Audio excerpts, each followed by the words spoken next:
여러분 안녕하십니까. 돌직구쇼입니다. 저는 김윤수입니다. 자, 오늘도 서울 광화문은 화창하군요. 그런데 오늘 한낮 기온은 어제만큼 올라간다고 합니다. 어제 정말 더웠습니다. 더위 조심하시고요.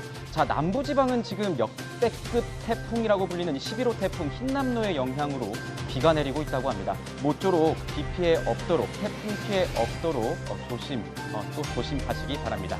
자, 신문 브리핑 시작하도록 하겠습니다. 자, 첫 번째 키워드부터 좀 무섭습니다. 전쟁. 자, 단기간에 끝날 것 같지 않은 전쟁이 이제 막 시작됐습니다. 함께 보시죠. 동아일보 일면입니다. 검찰이 더불어민주당 이재명 대표에게 이 검찰에 출석해 조사를 받으라고 통보했습니다. 제시한 시간 오는 6일 오전 10시입니다. 대장동과 백현동 개발사업 특혜 의혹 등과 관련해 지난 대선 선거운동 과정에서 허위 사실을 공표한 혐의로 이 대표를 조사하겠다는 겁니다. 흥미롭게도 이 대표의 최측근이 보낸 문자로 소환 통보 소식이 처음 알려졌습니다. 이 최측근 인사가 전쟁이다라고 표현을 했습니다. 자, 야당은요, 이게 정치 보복이다, 이렇게 반박하고 있습니다. 이재명 대표가 과연 검찰에 출석을 할지 정말 궁금합니다. 자, 두 번째 키워드 보겠습니다. 자, 두 번째 키워드는 3차입니다. 3차, 삼세판 이런 것도 떠오르고 회식 이런 것도 떠오르네요. 뭘까요? 함께 보시죠. 자, 경향신문 5면입니다. 이준석 전 국민의힘 대표가 세 번째 가처분 신청을 냈군요. 당 비상 상황을 명확히 규정하는 당헌 개정을 위한 국민의힘 전국위원회 개최를 금지해달라는 가처분 신청을 또 냈습니다. 새 비상대책위원회 출범을 막겠다는 거죠. 여기다 당 윤리위가 이 전 대표의 추가 징계 가능성을 시사하면서 양측엔 전운이 감돌고 있습니다.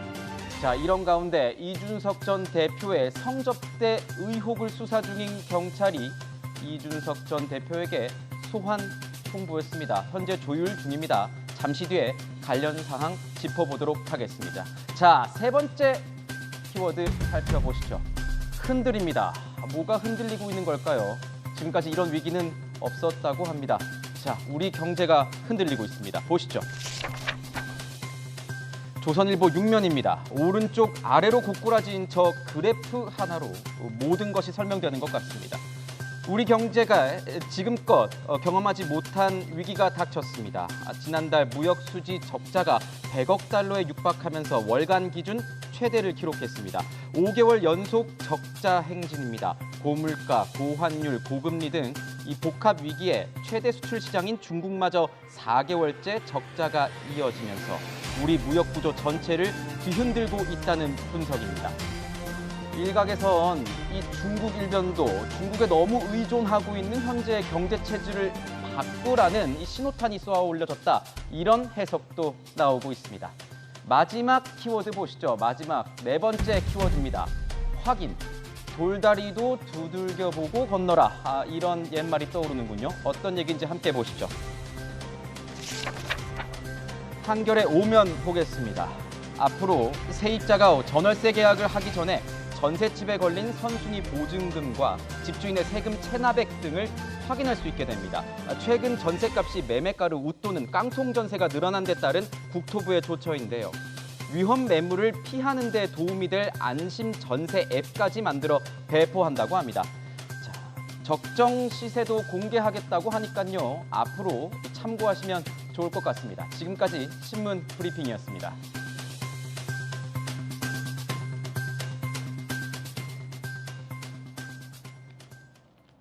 네, 오늘 돌직구쇼 함께해 주실 패널분들 소개해 드리겠습니다. 천하람 국민의힘 혁신위원, 김병민 전 국민의힘 선대본 대변인 오셨습니다. 박용진 더불어민주당 국회의원 나오셨고요. 전용기 더불어민주당 국회의원 나오셨습니다. 어서 오십시오. 첫 번째 이슈입니다. 보시죠. 저희가 이슈 이렇게 한번 잡아봤습니다. 검찰 6일 소환 통보, 이재명 전쟁. 자, 첫 번째 이슈는 이겁니다. 선거법 위반 혐의를 받고 있는 이재명 민주당 대표에 대해 검찰이 6일 소환 통보를 했습니다. 그리고 이재명 대표 측은 이를 전쟁이라고 했습니다. 그런데 이번 사건은요, 좀 이례적이라는 이런 얘기가 나오고 있습니다. 이런 게 왜 그러냐? 이 사실이 알려진 것 자체가 이 검찰이 아니라 이재명 대표의 이 문자가 이 취재진의 카메라에 찍히면서 알려진 건데요. 지금 보시는 이 사진, 이겁니다. 자, 전용기 의원께 지금 여쭤보겠습니다. 이 대표가 원래 휴대전화에 이제 보호 필름도 붙였다 이런 보도도 나오고 있었고, 또 문자가 정말 지금 또 선명하게 잘 보이는 상황이에요. 최근 권성동 원내대표 내부 총질 문자 노출 사건도 있어서 이재명 대표가 성격상 되게 조심하지 않았을까 이런 얘기도 나오고 있는데 일각에서는 그래서 일부러 노출한 것 아니냐 이런 얘기도 나오는데 어떻게 보십니까? 휴대폰 보호 필름은 붙여져 있는 상태로 저는 알고 있습니다. 근데 이 해당 사진이 찍힌 것은 기자들의 열정이다 이렇게 저는 이렇게 보고 있습니다. 사실 저도 어제 본회의장에서 있었는데요. 본회의장에서 뒤쪽 편을 보니까 기자분들이 굉장히 열심히 뛰어다니시더라고요. 굉장히 큰 카메라를 들고 어떻게든 특종을 포착하기 위해서 굉장히 열심히 뛰는 모습을 제가 직접 어저께 봤었습니다. 그래서 사실 제가 그 박홍근 원내대표 비서실장을 맡고 있는데 원내대표께도 혹시나 사진을 찍힐 수 있으니 조심하셔야 되겠다라고 이야기도 전달했었거든요. 전달했습니까? 실제 제가 뒤를 보고 큰 카메라를 들고 있으니까 조심하셔야겠다라고 이야기를 했는데 실제 이재명 대표의 저렇게 사진이 나온 걸 보면서 정말 기자들이 휴대폰 보호 필름이 붙여 있음에도 불구하고 열심히 뛰어다녀서 그 각도를 잘 계산해서 찍은 것이 아닐까 저는 그렇게 보고 있습니다. 근데 그런 상황이 있었다면 오히려 더 조심할 것 같은데 저기서 봐야 될 게 저는 이거라고 봐요. 시간. 발신 메시지의 시간은 11시, 오전 11시인데 저걸 확인한 시간은 3시, 오후 3시로 찍혀 있단 말입니다. 자, 여당 쪽에서는 이걸 어떻게 보고 있습니까? 특히 저 마지막 문장, 전쟁입니다. 저 문장을 굳이 쓴 이유가 뭐였을까? 여기에 대한 의구심도 좀 나오고 있어요. 의도적인 노출이죠. 왜냐하면 얼마 전에 권성동 원내대표의 휴대전화 노출 사건이 있었기 때문에 이재명 대표 정도라면 국회에서 모든 카메라가 집중할 수 있다는 걸 모를 일이 없었을 거다 생각하고 말씀 주셨던 것처럼 휴대폰 텔레그램 메시지를 보면 좌측 상단에는 3시 5분이라고 적혀 있지 않습니까? 네. 그러니까 확인하는 시간이 있고 메시지를 보낸 시간은 11시 10분으로 볼 수 있기 때문에 저 내용들을 일부러 꼭 기자들 보고 찍히라는 듯 들고 있었던 상황인 것 같다 이렇게 볼 수 있는데 그렇다면 이재명 대표는 왜 저 메시지를 공개하려고 했을까? 정기국회 첫날인 어제 상황 속에서 본인에 대한 소환 통보가 결국 상당한 부담이 될 수밖에 없을 텐데 이게 사법 리스크의 영역에 넘어가서 정치적인 대결 분쟁으로 가져가려고 하는 의도가 있지 않겠는가 이렇게 보기에 충분하다고 생각하고요. 하지만 이 정치적인 문제를 아무리 끌고 가려고 하더라도 공직선거법 위반에 관한 공소시효가 이제 얼마 남지 않은 것 아니겠습니까? 어쩔 수 없는 소환 통보 과정 속에서 오히려 여기에 대한 내용이 이재명 대표에 대한 사법 리스크를 이제 전 국민에게 더 널리 알리게 된 계기가 된 것 같다 이렇게 생각합니다. 야, 여당 쪽에서는 이 사안을 정치적으로 끌고 오려고 의도적으로 노출시킨 것이 아니냐 이렇게 보고 있는 시선도 있는 것 같습니다. 검찰 역시 뭐 이재명 대표가 야당 대표, 제1야당 대표로 선출된 지 사흘 만에 소환 통보를 하는 건 부담 있지 않았을까 싶습니다. 시간을 더 끌 수 없었던 이런 측면이 있었던 것 같은데 그게 이 단기 공소시효 이것 때문이죠? 네, 그렇습니다. 일단 공소시효는 해당 선거가 끝난 선거범죄 같은 경우는 해당 선거가 끝나고 나서 6개월까지입니다. 그러니까 지금 저기 얘기하고 있는 백현동이나 대장동 관련해서 허위 사실 공표는 다 대선과 관련된 거 아니겠습니까? 그러니까 대선이 끝난 지 6개월이 되는 9월 9일이 되면은 이제 공소시효가 다 만료가 됩니다. 그래서 이제 마감하기 전에 그래도 이재명 대표를 불러서 최종적으로 소명을 듣기 위해서 9월 6일로 소환 날짜를 잡은 것 같고요. 그러니까 이게 뭐 정치 공세다 이런 말씀 하시지만은 검찰 입장에서는 그럴 겁니다. 불러도 뭐라고 하고 안 불러도 뭐라고 합니다.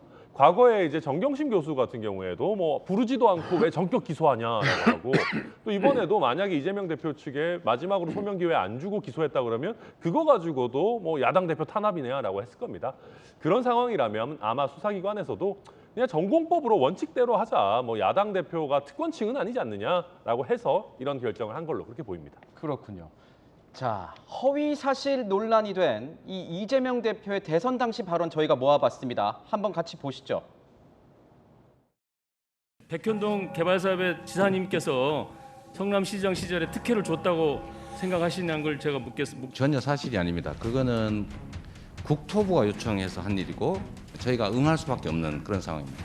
만약에 안 해주면 직무유기 뭐 이런 걸 문제 삼겠다고 협박을 해서 지난 국감 때 초과 이익 조항을 건의한 걸 받아들이지 않았다고 했습니다. 그렇게 누가 말하지 건의를 한 않았습니다. 겁니까?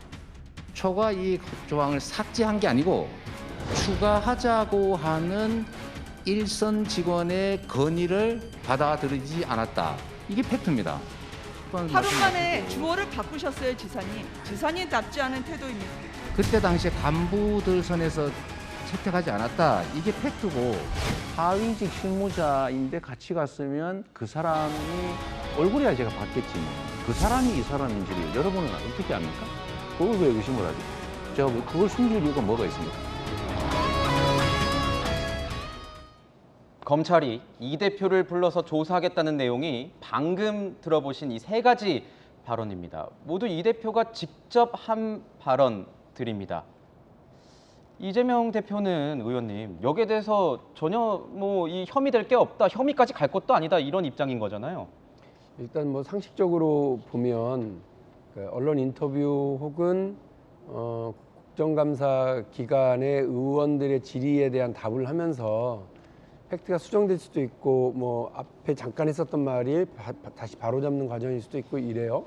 이런 거를 아주 넓게 대통령 선거 기간에 자기에게 유불리를 따져서 그게 거짓말한 거 아니냐라고 그런 프레임을 씌워서 이제 하게 되면 이제 고발이 성립될지는 모르겠습니다만 이게 상식적으로 저게 과연 처벌 대상으로 삼아야 될까지가 되느냐라고 하는 문제가 될 수밖에 없고요. 그렇게 치면 사실 이제 정치인들이 하는 모든 얘기는 다 허위 사실이거나 과대 표현이거나 이럴 수 있어요. 왜냐하면 이제 선거 때 하는 말들이라든지 공약이라든지 이런 것들과 관련해서도 뭐 앞다르고 뒤다르고 한 얘기들이 상당히 많거든요. 이런 부분을 그냥 우리가 좀 받아줄 수 있는 범위 내에 있는 것으로 볼 것인지 아니면 저렇게 무슨 그 허위 사실이다, 뭐 선거법 위반이다라고 해서 이제 면도날 같은 칼날을 댈 건지에 대한 부분이 있습니다.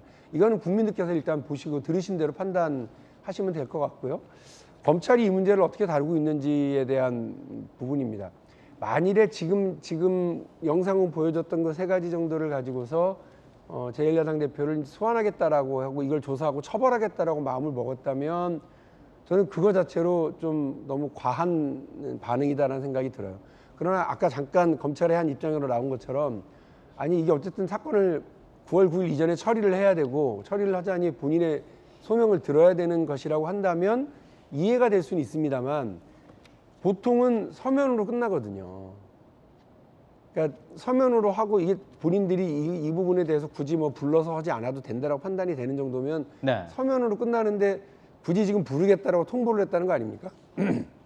이 문제와 관련해서는 검찰이 지금 저 세 개만 가지고 하는 건지 아니면 다른 뭐가 의도가 있는지는 저희는 알 수가 없고 검찰은 뭐 그 무슨 계획이 있는지 모르겠습니다만 지금 저거 사안 정도를 가지고 이른바 불러서 포토라인에 세우겠다라고 하는 건 검찰로서는 상당히 무리한 어떤 수사 계획 아니냐 이런 생각이 듭니다. 무리한 수사 기획 아니냐 이렇게 말씀 주셨습니다. 그러니까 야당에서는 이런 얘기를 하고 있는 겁니다. 지금 권력형 비리 의혹도 아니고 공개된 자리에서 한 발언, 정치인의 발언 가지고 이렇게 검찰 소환 조사를 하겠다는 건 뭔가 망신 주기식 아니냐 이런 식으로 지금 반발을 하고 있는 건데 그렇다면 이 문자를 어제 본회의장에서 확인한 이 대표의 반응은 어떤지 궁금하군요. 현장 가보겠습니다. 검찰이 소환 통보했는데 입장 어떠신지 한마디만 좀 부탁드리겠습니다. 대변인 민주당에서는 정치 보복이라는 말도 했는데 입장이 어떠신지 한마디만 좀 부탁드릴 수 있을까요?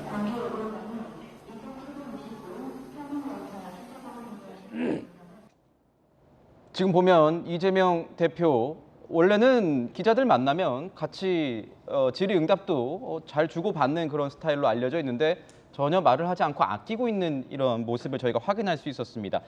제1야당 출신의 당대표가 경찰 포토라인에 서는 일, 뭐 본 적이 저는 없는 것 같긴 한데 그렇다면 이재명 대표가 지금 꼭 소환 조사에 응해야 되는 겁니까? 아니면 안 가도 되는 겁니까? 어떤 상황인 겁니까? 뭐 사실 그 피의자 신문이 강제성이 있는 건 아닙니다. 그러니까 꼭 안 가도 되는 것이고요. 다만 안 가게 되면은 뭐 체포영장 발부 같은 것들이 가능한 그런 뭐 이론적으로는 이론적으로, 네.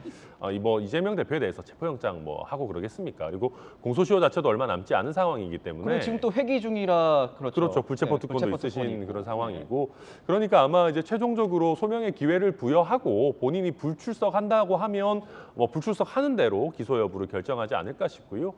다만 만약에 지금 그 텔레그램 문자 메시지를 이재명 대표께서 의도적으로 좀 공개했다라고 한다면은 저는 오히려 이재명 대표께서 정치 탄압이다라고 하는 프레임을 강화하기 위해서 본인이 오히려 출석하는 모습을 어느 정도 공개할 가능성도 있지 않을까. 오히려 공개할 저는 것이다. 오히려 네. 그런 가능성도 배제할 수 없다. 그렇게 봅니다. 그렇군요. 자, 이 대표는 말을 아낀 상황입니다. 뭐 검찰에서도 뭐 와도 되지만 안 와도 이 사안을 판단하는 데 있어서 크게 문제는 없을 것 같다. 이렇게 검찰 관계자 발로 뭐 이렇게 보도가 되고 있는 상황이 있습니다. 자, 민주당은 정말 즉각 반발하고 있는 이런 상태인데요. 발언 저희가 모아봤습니다. 들어보시죠. 검찰이 터무니없는 이유로 더불어민주당 이재명 대표에게 소환을 통보했습니다. 사정기관의 주장이 잘못됐다는 것을 입증했음에도 묻지마 소환을 자행하고 있는 것입니다. 도저히 납득하기 어려운 소환 요구입니다. 더불어민주당은 민주주의를 훼손하려는 윤석열 검찰공화국의 정치 보복에 강력하게 맞서 싸울 것입니다. 야당은 보신 대로 납득할 수 없다. 정치 보복에 강력하게 맞서 싸우겠다. 이렇게 결의를 보였습니다.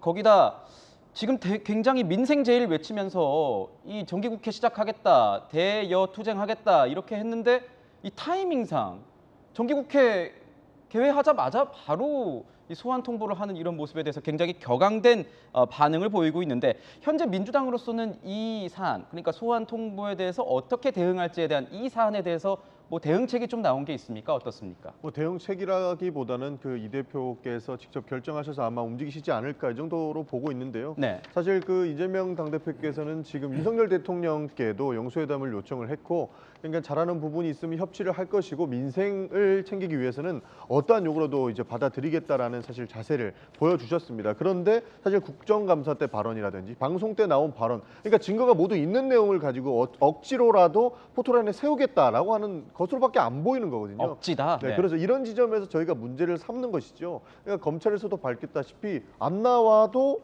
사건 처리 가능하다라고 밝히면서 굳이 모든 사안을 껌껌이 넣어서 이재명 대표를 이렇게 소환하려고 하고 있다는 것이죠. 이런 측면에서 보면 누가 봐도 정치 보복이 아니냐. 만약에 정말 문제가 되는 사건들 몇몇을 가지고 소환 통보를 했다면 오히려 이재명 대표가 뭐 수세에 몰리는 상황이 있겠지만 지금 상황 같이 누가 봐도 정치 보복으로 보이는 이런 사안에서는 저희는 끝까지 맞서 싸우겠다. 정치 보복하지 말아라 라고 이야기하는 것이 저는 맞다. 이렇게 말씀드리고 싶습니다. 네.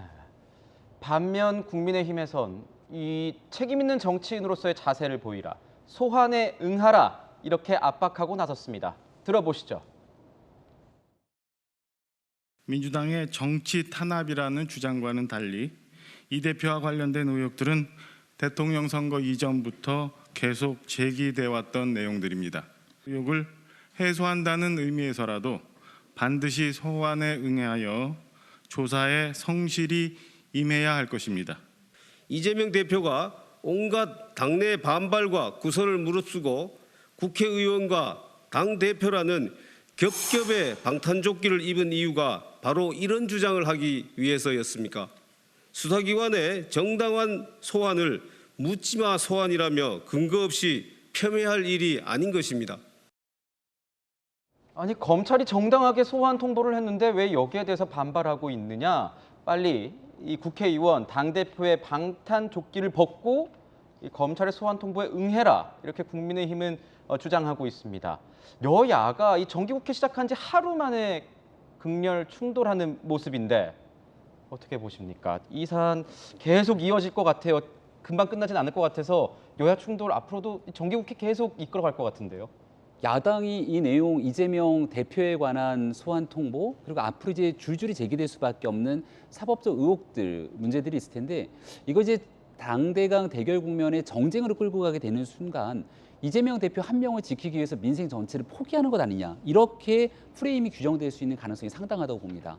이재명 대표에 관련된 사법 리스크는 이재명 의원이 과거 대통령 후보 시절 그 이전부터 제기됐던 많은 일들 때문에 때로는 당시 야당이 제기하기도 하고 때로는 시민단체가 고발했던 사건들에 대해서 검찰 사정기관이 어쩔 수 없는 수사가 진행될 수밖에 없을 겁니다. 지금 야당이 주장하고 있는 것처럼 야당 대표에 대한 탄압이다 이렇게 얘기를 하는데요. 어디서 많이 본 기시감이 있는 게 공직선거법에 관련돼서 말을 잘못해갖고 수사를 받고 재판을 받아서 이게 최종 벌금 100만 원 이상이 확정되면 무슨 일이 벌어지냐면 의원이 갖고 있거나 단체장이 되면 단체장 직을 잃어버리게 되고요. 그렇죠. 그것만으로 끝나는 게 아니라 5년의 출마를 할 수 없는 자격정지가 되기 때문에 피선거권 박탈인가요? 박탈이 되죠. 네. 그래서 이 일이 언제 생겼냐? 2018년 지방선거를 거치고 났던 친형 정신병원 강제 입원 의혹 등에 대해서 이재명 의원이 허위사실 공표한 거 아니냐? 당 내에서도 막 뜨거웠습니다.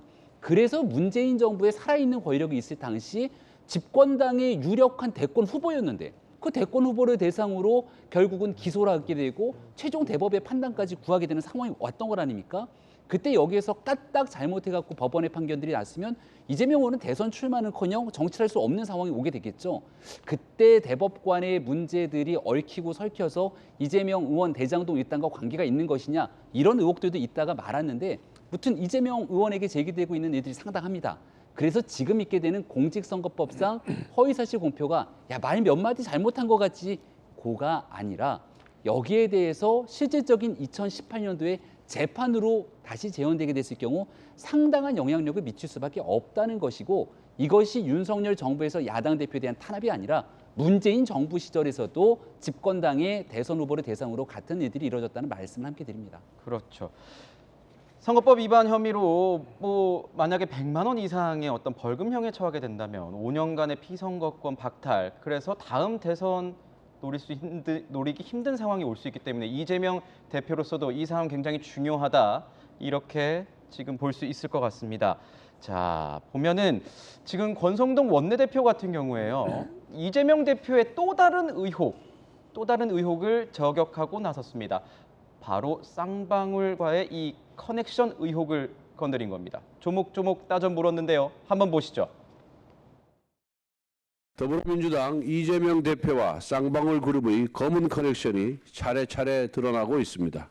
쌍방울과 이태영 변호사의 각종 의혹과 범죄적 행각은 결국 하나의 점으로 모일 수밖에 없습니다. 바로 이재명 대표입니다. 쌍방울은 변호사비 대납 비용의 출처이고 이태영 변호사는 의혹의 당사자이기 때문입니다. 야당 대표와 관련된 일련의 사건들이 범죄 스릴러 영화와 같습니다. 살아있는 형법 교과서라고 해도 과언이 아닙니다. 자, 스릴러 영화 같다, 스릴러 같다, 이렇게 표현을 하고 있습니다. 이 대표는 이 쌍방울과의 이런 인연에 대해서요, 내복을 사입은 것밖에 없다, 이렇게 농담으로 의혹을 부인했습니다. 자, 지금 속보가 나오고 있는데요. 자, 이재명 대표의 소환 통보에 대해서 경제 민생이 우선이기 때문에 윤석열 대표 기사 읽을 시간이 없다고 해서 이 즉답을 피한 그런 상황인 것 같습니다. 조금 더 속보 내용이 나오면 저희가 전달해 드릴 수 있도록 하겠습니다. 자, 지금 보면 한번 여쭤보겠습니다. 박용진 의원께 여쭤보면 쌍방울 그룹과의 어떤 이런 커넥션 의혹에 관련해서는 변호사비 대납 의혹입니다. 결국은 지금 보면 농담으로 의혹을 좀 부인하는 이런 모습을 보였는데 정치 내공이 돋보인다는 의견도 있지만 일각에서는 이렇게 쉽게 농담으로 넘길 사안은 아니지 않느냐, 이런 지적도 있는데 어떻게 보십니까? 저는 이제 그거 이전에 우리 권성동 원내대표의 이 정무 감각에 대해서 좀 지적을 하고 싶은데, 아니 왜 굳이 여당의 원내대표가 이렇게 도발을 해요? 도발이다? 난 잘 이해가 안 되는데. 아하, 네. 아니 저 소중한 시간에 기껏 신문 기사 조각들 모아가지고 야당 제1야당 대표 당선된 지 4일밖에 안 된, 그리고 바로 그 전날 우리 서로 협치합시다 만나서 악수하고 같은 대학 동문이라고 서로 좋아라고 하고 우리 와이프가 미팅도 시켜주지 않았냐며 그런 얘기 해놓고선 그 다음날 아침에 이렇게 상대당의 당대표를 무슨 범죄자인 것처럼 몰아버리는 얘기를 왜 자기가 해요? 저는 진짜 이해가 안 돼요. 저분하고 뭐 평생 뭐 형제라고 하는 분 있잖아요. 그 두 분. 그 두 분이 저 당의 모든 혼란의 근원이야. 내가 보니까. 영원한 브라더라고 했던 그분 말씀하시는 겁니다. 혼란의 브라더예요. 혼란의 브라더. 이러시면 안 돼요. 아무리 그 당내가 혼란하시더라도 야당 대표를 끌어들여 가지고 정쟁을 일으키는 여당 대표 정기국회를 앞두고 그게 여당 대표가 할 일입니까? 권성동 대표님. 아유, 네, 정말 이게 그러시면 안 돼요. 네. 이거를 권성동 원내대표께 거의 지금 영상 편지를 보내고 계신데. 아니 이거 누가 봐도 웃기잖아요. 그러니까 협치를 잘 이끌어내서 정기국회 내 대통령이 하고 싶어하는 일들, 국민이 원하는 일들을 잘 이끌어져 나가는 게 여당 대표의 할 일이에요. 여당 대표이자 또 원내대표의 역할이에요. 그 배기를 잘 만들어내는 거, 예산도 잘 통과시키고. 근데 그게 아니라 정기국회 시작 첫날부터 야당 대표 멱살 잡아가지고 내가 이렇게 카메라 차지하고 있으면 그게 잘 되는 겁니까? 본인은 이렇게 좀 TV에 좀 더 나올지 모르지만 대통령은 뭐가 되고 나라꼴은 뭐가 되고 국회는 뭐가 됩니까? 우리 좀 생각을 하고 정치를 해야 되는 것 아니에요? 진짜 이 말씀 꼭 드리고 싶었고, 그리고 어쨌든 이게 수사선상에 올라있다고 치면 당연히 이것과 관련해서 여러 수사를 대비해야 되거나 혹은 진실을 밝혀야 되는 위치에 있는 이재명 대표로서는 당연히 그 부분과 관련해서 언론이 물어보는 거는 적절하게 회피해 가고 어쨌든 법리적인 논쟁을 해야 되는 상황인 것 아니겠습니까? 그걸 준비하는 것이 맞지 뭐 언론이 물어본다고 그래서 거기서 다 그 이야기를 하는 게 현명하다고 저 생각하지는 않습니다. 그 현명함을 갖춰야 될 분은 권성동 원내대표인 것 같다. 이렇게 다시 한번 말씀드립니다. 권성동 원내대표에 대해서 굉장히 쓴소리를 지금 해주셨는데 저희가 조금 전에 들어온 윤석열 대통령의 출근길 이 브리핑 내용에 대해서 한번 직접 화면을 준비했습니다. 보시죠. 대통령님, 대선에서 수사를 직접 촉구하시기도 했던 사안과 관련해서 이재명 당대표가 검찰의 소환 통지를 받았는데 지금은 어떻게 보시는지 궁금합니다. 글쎄 지금 대통령으로서 경제와 이 민생이 우선이고 형사 사건에 대해서는 저도 여러분과 마찬가지로 언론 보도를 통해서 보는데 뭐 기사를 꼼꼼하게 읽을 시간도 없습니다. 자, 기사 읽을 시간이 없었다라고 하면서 이 기자의 질문에 대해서 즉답 본인의 의견을 밝히지는 않았습니다. 자, 김병민 대변인께 좀 여쭤보고 싶은 게 조금 전에 뭐 권성동 원내대표께 쓴소리를 했기 때문에 일각에선 이런 얘기도 있거든요. 권성동 원내대표가 이렇게 제1야당 대표에 대해서 직격을 하고 나선 것, 의혹을 제기하고 나선 것은 당 내홍 상황에 쏠린 이 시선을 이 야당 대표의 어떤 사법 리스크에 다시 넘기기 위해서 일부러 꺼내든 것이다. 이런 지적도 있는데 맞습니까? 어떻게 보세요? 글쎄 뭐 야당 입장에서는 권성동 원내대표를 향해서 박용진 의원의 주장처럼 얘기할 수 있을 거라고 생각을 합니다. 권성동 원내대표가 현재 당내에서 이준석 전 대표의 가처분 신청 등 비상대책위원회 출범을 두고 굉장히 곤란한 상황에 놓여져 있는 것은 사실이거든요. 또 정기국회가 열리고 나서 민생에 관련된 법안 처리 그리고 이제 곧 처리될 예산안에 대해서도 사실 거대 의석을 갖고 있는 게 민주당이기 때문에 협치의 손을 내밀어야 되는 건 맞는 일이기 때문에 근데 이제 똑같은 방식으로 돌려서 생각하게 된다면 민주당 입장에서는 국민과 민생을 위해서 해야 되는 국회의 그 거대한 의석을 오직 이재명 의원, 이재명 대표 한 명을 방어하기 위해서 그 방탄 국회에 모두가 다 열을 올리게 된다면 똑같은 방식의 비판과 정쟁의 대상이 되는 것 아니겠습니까? 이미 권성동 원내대표를 비롯한 국민의힘 내부에서 이미 국민들께 쓴소리 참 많이 듣고 있는 것으로 알고 있습니다. 아마도 이 문제에 이겨나가기 위해서 당내에서도 차기 지도부, 이제 새 비대위가 됐던 어떤 방식이든 이거 풀어나가기 위한 노력들을 계속하고 있는 것으로 보이고요. 그런 과정에 있기 때문에 민주당 내에서도 결국 국민들을 위해서 뭔가 제대로 일하는 국회 모습을 보여주기 위해서는 이제 좀 이재명 대표의 개인적인 사법 리스크와는 투 트랙으로 좀 분리되면서 할 수 있는 일은 하되 이재명 대표의 리스크는 본인이 감당하면 되지 왜 그걸 민주당 의원들이 줄줄이 나서서 방어를 합니까? 여기에 대한 목소리 똑같이 나올 거라고 생각합니다. 자, 윤석열 대통령은 조금 전에 이 검찰의 어떤 소환 통보 조사에 대해서 뭐 자세히 알지 못한다. 이 검찰과 거리를 두는 모습을 보였는데 이 검찰이요 이뿐만 아닙니다. 대장동 판박이로 불리는 위례 신도시 의혹 관련 해서 연이틀 압수수색에 나섰습니다. 이 사건이 굉장히 좀 복잡한 측면이 있어서 천하람 위원님께 네. 여쭤보겠습니다. 이 간단하게 좀 소개를 한번 해주시죠. 어떤 내용이죠? 간단하게 보면 그냥 그 대장동 예행 연습이 아닌가 싶은 겁니다. 대장동의 예행 연습이었다. 그렇죠. 이게 규모는 조금 더 작아요, 위례 신도시가. 근데 핵심 인물이나 어떤 기본적인 설계가 굉장히 비슷합니다. 지금 보시게 되면은 남욱 변호사랑 정영학 회계사가 똑같이 등장을 하고요. 또 등장했죠. 이분들이 본인의 배우자들을 내세워가지고 위례 자산관리 회사를 또 만듭니다. 그러고 나서 또 중요한 부분은 처음에 그 공모 지침에 의하면은 이분들이 세운 회사가 이 뭔가 낙찰을 받기가 어려워요. 그런데 그 공모 지침을 또 변경해가지고 거의 만점에 가까운 점수를 받아서 이분들이 낙찰을 받고 지금 정확한 액수는 밝혀지진 않았지만 꽤 많은 배당을 받지 않았을까 지금 언론에서 추측하고 있고요. 결국 이 위례에서 얻은 이런 경험과 여기서 나왔던 배당금이 대장동으로 넘어가기 위한 어떻게 보면 종잣돈이 됐던 것 아니냐. 그런 점에서 이게 뭐 쭉 보다 보면은 굉장히 익숙합니다. 전체적으로. 그러다 보니까 여기서도 대장동과 비슷한 형태의 어떤 위법이라든지 탈법이 있는 게 아닌가 검찰이 본격적으로 들여다보고 있는 그런 상황입니다. 그렇군요. 이 수사를 지휘하고 있는 지금 강백신 부장검사 같은 경우에는 조국 일가 수사 이거 법정까지 다 구형까지 했던 것으로 지금 알려져 있는데 대장동 위례 신도시 모두 이재명 대표가 성남시장 시절일 때 벌어진 일 아니겠습니까? 그렇다면 결국 마지막 이 종착역은 이 대표가 될 것이다 이렇게 얘기가 나오고 있는데 그렇게 될 것으로 보세요? 현재 제기되고 있는 대장동 개발 의혹을 비롯해서 지금 나오고 있는 위례 신도시 건 그리고 얘기가 지금은 공직선거법상에 대한 허위사실 공표지만 백현동에 대해서 그 옹벽 아파트 용도 변경을 4단계나 해줬던 많은 일들에 대한 일들은 결국 성남시장이었던 이재명 시장의 의사결정권이 아니었으면 과연 가능했겠을까라고 하는 의혹에서 모든 것들이 출발되는 것 아니겠습니까? 이제 막 시작되고 있는 수사선상의 일들인 것 같고요.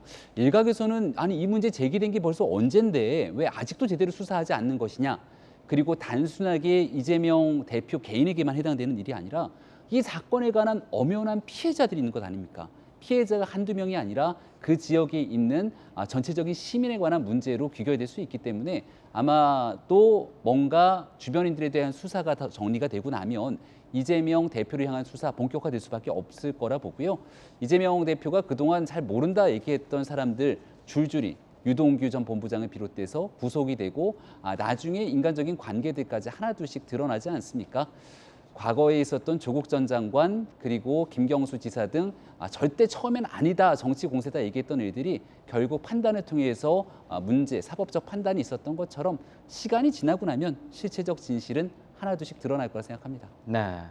이재명 대표가 검찰의 소환 통보를 받게 되면서 이 부부 김혜경 씨까지 뭐 검찰에 송치된 됐으니까 부부가 모두 검찰 수사를 받게 되는 이런 상황이 됐는데 민주당에서는 이런 상황 정말 부당하다, 정치 탄압이다 이렇게 보고 있는 거 아니겠습니까? 그러니까 박성준 대변인께서도 밝혔다시피 답정너 수사를 하고 있다라고 답정너. 보는 겁니다. 그러니까 네. 뭐 답을 정해놓고 이미 범죄자로 낙인을 찍어놓고 수사를 하는 것 아니냐 이런 의심을 민주당에서 품을 수밖에 없는 그런 상황까지 왔다고 보고 있습니다.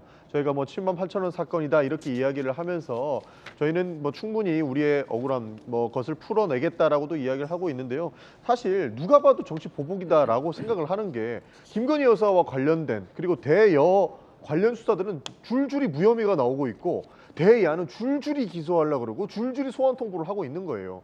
그러니까 이런 상황 속에서 우리는 정치 보복이라고 이야기 안 할 수가 없는 상황이고 사실 좀 큰 틀에서 봤으면 좋겠습니다. 지금 이 상황을 보고 있는 국민들께서도 뭐라고 생각하겠습니까? 진짜 민주당은 정말로 다 범죄에 연루돼 있는 거고 국민의힘과 연루돼 있는 그리고 문석열 대통령과 관련돼 있는 사람들은 전부 다 무혐의 이게 상식적이라고 보겠습니까? 사실 이런 측면에서 당연히 부당하다는 입장을 좀 고수할 수밖에 없는 이런 상황이다 이런 말씀 드리고 싶고요.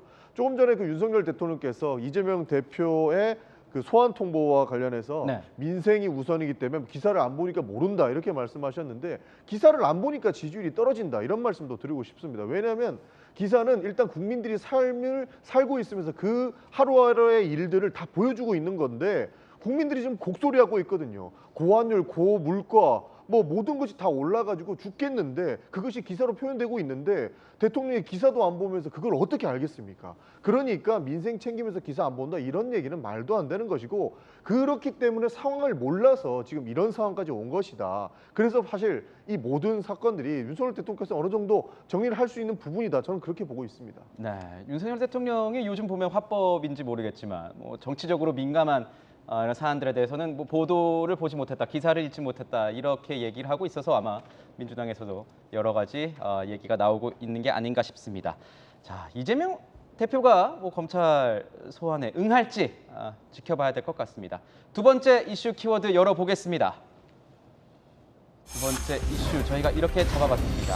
경찰의 소환 통보, 이 전 대표의 세 번째 맞불. 이준석 전 대표의 성상납 의혹을 수사하는 경찰이 이 조사를 받으러 와라 이렇게 이 전 대표에게 통보를 했습니다.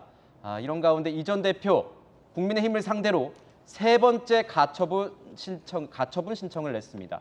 먼저 경찰의 소환 통보 얘기부터 나눠보도록 하겠습니다. 공교롭게도 어제 이재명 대표가 검찰의 소환 통보를 받은 날, 전직 여당의 대표 이 전 대표 경찰의 소환 통보를 받았습니다. 양측이 날짜를 조율하고 있다 이렇게 알려져 있는데 이렇게 되면 언제까지 소환을 해야 된다 이런 게 있습니까? 그러니까 이게 뭐 지금 이준석 대표 같은 경우도 공소시효가 9월 중에 마감되는 걸로 지금 알려져 있습니다. 네. 마지막으로 향응을 제공했다라고 김성진 그분 측에서 얘기하고 있는 게 2015년 9월인가 그렇거든요. 그래서 공소시효가 7년이니까 올해 9월 정도까지인데 그러다 보니까 이제 경찰에서도 더 이상은 이걸 사건 처리를 미룰 수가 없다라고 해서 마지막으로 이준석 대표 불러가지고 좀 확인하는 절차를 거치려고 하는 것 같고요. 이준석 대표는 계속해서 경찰에서 좀 빨리 수사를 해달라, 난 언제든지 출석하겠다라고 해왔기 때문에 당연히 출석을 할 걸로 그렇게 예상이 됩니다. 지금 이렇게 부르는 것 자체는 경찰이 뭔가 어떤 스모킹 건이라던가 이런 핵심 증거를 파악했기 때문은 아니라고 보시는 거죠? 일단 저도 언론을 통해서만 파악했습니다마는 진술 외에 특별한 객관적인 증거는 찾지 못했다라는 얘기들이 계속 나오고 있거든요. 다만 그 김성진 씨라는 분이 6차례, 7차례 이렇게 참고인 조사를 굉장히 많이 받은 걸로 알려져 있습니다. 그렇기 때문에 거기서 나온 여러 가지 얘기들을 이준석 대표에게 확인하는 그런 수사는 당연히 필요하지 않나, 저도 그렇게 봅니다. 이것 또한 서면 조사가 아니라 직접 서울경찰청으로 불러서 경찰이 조사를 하겠다고 밝힌 만큼 어떤 사안이 지금 경찰이 들고 있는지는 저희가 좀 확인을 더 해봐야 될 것 같습니다. 국민의힘이 새 비대위 출범을 위한 당헌 개정 작업에 착수했습니다. 오늘부터 이제 시작이 되는데 상임정국이, 정국이, 상임정국이, 정국이 이렇게 계속 반복돼서 8일까지 이어지죠. 이 추석 전에 새 비대위를 출범시킨다는 이 계획에 대해서 이준석 전 대표가 제동을 걸었습니다. 오늘이 상임정국위가 열리는 날인데 이준석 대표 같은 경우에는 가처분 신청을 했어요. 네. 당내 분위기는 어떻습니까? 이 대표는 이제 그 당원 당규를 개정하는 전국이 열지 말아달라 이렇게 가처분 신청을 했는데 오늘 상임정국위가 열리면 아마 처리될 가능성이 꽤 높아 보이고 그리고 그 내용을 토대로 전국위원회 의결이 있어야 당원 당규 개정이 완성이 되거든요. 5일에 있죠. 그게 이제 월요일에 있게 됩니다. 네. 그러니까 물리적으로 가처분 신청에 대해서 법원이 판단할 수 있는 시간이 없지 않습니까?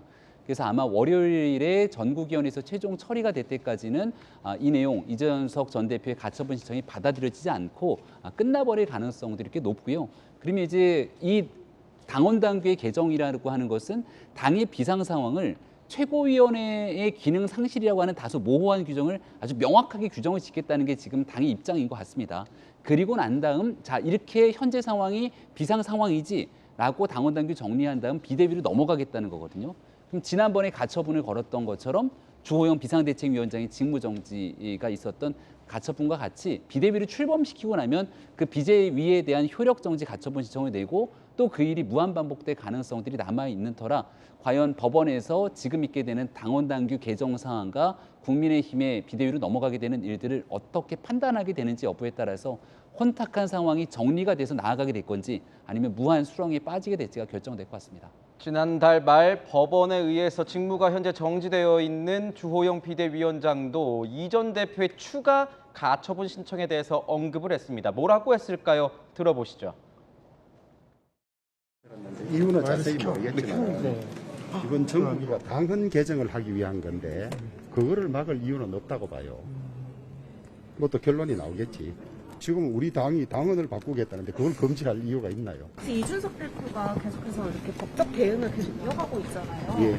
당 혼란은 더 악화될 것 같아요. 그래 이미 뭐 법적으로 와 있는 상황인데 법적으로 결론이 나지 않겠어요?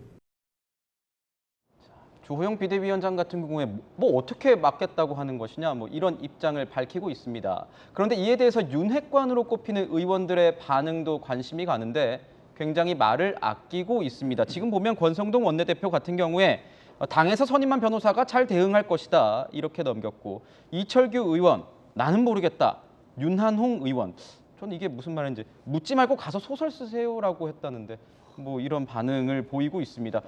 박용진 의원님께 여쭤보겠습니다. 예. 이 말을 아끼는 모습 다 같이 이 윤핵관이라고 불리는 이 의원들이 말을 아끼고 있네요. 뭔가 우리 얘기하지 말자 이렇게 얘기가 돼 있을까요, 사전에? 윤한홍 의원은 말을 아끼는 게 아니라 말을 함부로 하셨네. 말을 함부로 하셨습니까? 예, 네. 그 기자들한테 소설 쓰라고 하는 말처럼 치욕적인 얘기가 어디 있어요. 그럼 기자들이 네 알겠습니다 하고 좋게 써주시겠어요? 왜냐하면 지금 그 법원이 문제가 있다고 지적한 문제에 대해서 그거를 드러내겠다고 하는 거. 우리 김병민 그 박사가 김병민 교수님이 지금 잘 설명하셨어요. 근데 그것조차도요. 사실 우리 국민들 보시기에 뭐야 이거 법원에서 딱 문제가 있다라고 하는 건 절차적으로는 요 문제를 찍었지만 전체적으로 비상 상황이 아닌데 비상인 것처럼 엄살을 피고 사실상 이준석 찍어내게 한 거지 너희네라고 하는 그냥 상식을 법리적으로 풀어서 가처분을 인용해 준 거거든요. 근데 이번에 또 다시 아 그래? 그러면 요 부분만 고치면 비상이 되는 거야? 상황은 비상이 아닌데 문자만 비상으로 지금 만들려고 그러는 거 아니에요. 누가 봐도 이거는 그냥 그 민주주의를 당내 민주주의를 잘 운영하라라고 해서 만들어 놓은 절차와 과정과 대의기구를 다 요식행위로 만들어 버리고 편의주의 정치를 지금 치닫고 있는 거란 말이죠. 그러니까 모르겠습니다. 이거는 이제 법리적인 부분에서는 그래? 그러면 이렇게 당원을 바꿨으니까 비상인가 보네 하고 법원에서 그냥 끄덕끄덕 참 대단들 하십니다 하고 받아주실 수는 있을지 몰라요. 그러나 국민들 상식적인 시선에서는 해도 너무한다 이러겠죠.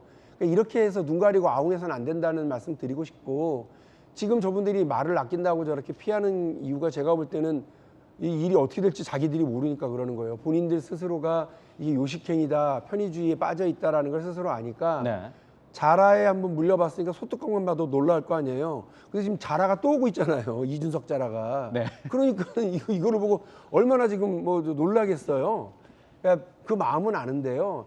정치가 아무리 힘센 사람들이 마음대로 한다고 그러지만 기본적으로 정해놓은 절차가 있고 그것이 민주주의를 표현하는 거고, 대의기구라고 하는 것도 그러한 민주주의의 되게 중요한 어떤 과정인데 그 부분을 다 그냥 요식행위로 만들어버리고 그냥 편의주의에 따라서 힘센 사람들 윤핵관 마음대로 하겠다라고 정치 그렇게 하시는 거 국민들이 납득하시겠냐 하는 비판의 말씀을 드리겠습니다. 네, 오늘 박용진 의원님께서 표현이 정말 다채로우셔가지고 참, 하지만 행간은 이런 것 같습니다. 편의주의적 이 정치 그리고 요식행위 이 여당의 행태를 국민들은 어떻게 바라보겠느냐, 회의적인 입장이다 이렇게 밝혀주셨는데, 전용기 의원님께 여쭤볼게요. 그리고 이제 옆에 있는 바로 이웃 정당이고 이 가처분 신청이 앞서서는 이제 받아들여졌는데 이번에는 어떻게 될 것 같으신지 좀 궁금해요. 어떻게 보세요, 야당에선? 그러니까 앞선 판결이 있기 때문에 충분히 받아들여질 수도 있다라고 하는 건데, 사실 이것을 꼼수로 틀어가지고 우리는 못 받아들이겠다라고 하는 모습으로밖에 안 보인다고 생각합니다. 그래서 국민들도 그렇게 보고 있는 것 같은데요. 사실 해당 당헌당규 개정안을 사실 보면 건건이 안 보더라도 첫 단추가 잘못 끼워진 것은 명확하지 않습니까? 근데 첫 단추가 잘못 끼워졌더라도 두 번째 단추가 첫 단추다라고 이런 걸로 바꾸는 거지 않습니까? 그러니까 이런 상황이 사실 국민들이 납득하기는 어려운 이런 상황인 거고, 법원에서도 어떻게 생각하겠습니까? 두 번째 단추를 첫 단추라고 생각을 하는데 이걸 첫 단추로 인정해줘야 되나, 이런 난해한 상황까지 오는 거죠. 사실 앞서선 판결 때문에 받아주어야만 하겠으나 이렇게 전국에서 모이는 대의원들인가요? 어떤 제가 명칭은 정확하게 모르겠는데 그분들로 하여금 바꾼다고 하면 법원에서도 굉장히 어려운 결정이 될 것이다 이렇게 보고 있습니다. 네, 윤석열 대통령이요 오늘 아침 출근길에서요 밝힌 게 이재명 대표에 대한 얘기뿐만이 아닙니다. 국민의힘 상황에 대해서도 얘기를 했는데 들어보겠습니다.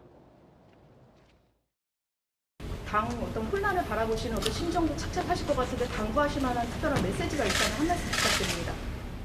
저는 늘 당이라고 하는 것은 소속 의원과 또 우리 당원들이 치열하게 논의하고 거기서 내린 결과는 또 받아들이고 따라가고 이렇게 하는 게 정당 아니겠습니까? 자유민주주의를 실현하기 위한 정당은 정당 내부도 민주적 원리에 따라서 가동이 돼야 된다 하는 생각을 가지고 있고, 대통령으로서 무슨 당무에 대해서 이래라 저래라 하는 것은 바람직하지 않다고 저는 보고 있고요. 우리 당이 어떤 민주적 거버넌스를 가지고 어려운 문제들을 잘 헤쳐나갈 것이라고 기대하고 또 믿고 있습니다. 시간이 좀 걸릴 수 있겠지만 조급하게 생각하는 것 자체가 제가 취할 그럴 그 입장은 아니라고 저는 생각합니다. 윤석열 대통령 지금 발언을 보면 당무에 대해서 이래라 저래라 할 것 아닌 것 같다 이렇게 얘기를 했지만 꽤 길게 얘기를 했습니다. 네. 당 상황에 대해서 꽤 구체적으로 본인의 생각을 밝힌 것 같은데 저건 저희가 어떻게 읽으면 되겠습니까? 대통령의 속마음을 혹시 좀 유추해 본다면 정기국회가 시작됐으니까 집권당이 정말 중요하잖아요. 의석수의 차이가 나니까 일당백의 마음을 가지고 국민들께 예산안도 잘 설명해야 되고 국정감사에서 민주당이 거칠게 공격이 들어오게 되면 여기에 대해서 적절하게 맞서 싸우면서 함께할 수 있는 의기투합을 잘 가졌으면 좋겠다. 그래서 지도부가 꾸려지면 정말 모셔갖고선 같이 김치찌개도 끓여주고 싶고 이런 마음이 아닐까 생각합니다. 그러니까 지난번 있었던 연찬회에 찾아가서 의원 한 명 한 명 만나면서 옛날에 그 추웠던 겨울 찬바람 맞으면서 동고동락했던 때가 기억이 난다 이렇게 서로 으쌰으쌰 했던 거거든요. 근데 웬걸 그 다음날 가처분 신청이 딱 떨어지고 나니까 그때부터 당내의 다른 목소리들이 우왕좌왕 나오기 시작합니다. 의총에 나왔던 결과물들이 썩 마뜩치 않습니다. 저도 그렇게 별로 좋은 내용인가 싶은 고민이 들 때도 있고 누가 좀 책임을 져야 될 것 같은데 책임을 지지 않는 모습이 한스럽기도 하고, 근데 그런 내용들이 제대로 구성이 안 됐다 그래서 끝까지 당에 있는 사람들의 목소리들이 우왕좌왕 쏟아지게 되면 이번 정기국회 과정 속에서 집권당은 어디에 있는 거니? 라고 하는 국민의 여론에 부닥칠 수도 있을 수 있으니 민주주의 과정에서 치열하게 토론하는 것도 중요하지만 어느 정도 총의가 내려졌으면 그 일을 토대로 집권당의 모습을 잘 갖춰갔으면 좋겠다라는 원론적인 얘기를 한 것 같습니다. 네, 이제 또 법원의 어떤 결정을 또 지켜봐야 할 이런 상황이 온 것 같습니다. 국민의힘 윤리위원회가 이런 가운데 이 전 대표에 대한 추가 징계 가능성을 시사했습니다. 거의 최후 통첩 아니냐 뭐 이런 해석도 나옵니다. 지난 27일 의원총회에서 나온 요구를 존중하겠다는 건데요. 그때 무슨 얘기가 나왔는지 들어보시죠. 돌이켜보면은 양의 머리를 흔들면서 개고기를 가장 열심히 팔았고 가장 잘 팔았던 사람은 바로 저였습니다. 이준석 전 당대표의 개고기, 양두구육, 신군부 발언 등 당원들에게 모멸감을 주는 언행에 대해 강력히 규탄, 경고하며 추가 징계에 대한 윤리위원회의 조속한 처리를 촉구합니다. 국민의힘 윤리위 규정은 이미 징계가 내려진 사람을 추가 징계할 경우 이전보다 중한 조치를 취하도록 되어 있다고 합니다. 지난번에 당원 정지 6개월 결정이 내려졌으니까 이번에는 일각에서는 탈당 아니면 제명 아니겠냐 이런 얘기 나오는데 어떻게 예상하십니까? 네, 보통 징계가 내려지고 나면 그 징계보다 추가 징계가 있을 경우는 더 높은 수위의 징계가 있으니 당내 징계가 4단계의 징계가 있습니다. 거기에 대해서 지난번에 있었던 당원권 정지 6개월, 그 다음은 탈당 권유. 탈당 권유라고 해서 한번 나가라라고 제안하는 것이 아니라 실제 탈당을 하지 않게 되면 일정 기간이 지나서 강제 탈당 조치가 내려지고 마지막은 제명에 대한 수순까지 가게 되죠. 그러니까 지금 점점 강도가 높아지고 있는 상황처럼 보여지는데 이준석 전 대표에 대해서 답정너처럼 찍어놓고 쫓아내겠다라고 하는 윤리위의 결정이 아니라 지금 이 전 대표의 발언들이 시간이 지날수록 점점 더 강화되지 않습니까? 어찌 보면 당 전체에 대한 모독, 조롱 섞인 발언들이 쏟아지고 있는데 이 전 대표가 이런 얘기를 하게 되면 그냥 그 내용만 듣고 가만히 고개를 끄덕이는 게 아니라 누군가는 나와서 또 더 센 얘기를 하게 될 것이고, 그럼 이 내용을 지켜보고 있으면서 웃으면서 박수 칠 수밖에 없는 곳은 결국은 상대 정당인 민주당만 보면서 아유 잘하고 있다 이렇게 얘기하지 않겠습니까?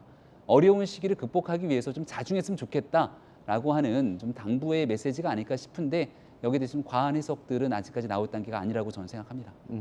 이런 윤리위의 의견, 추가 징계 가능성이 나오자 이준석 전 대표는 본인의 SNS에 이런 글을 올렸습니다.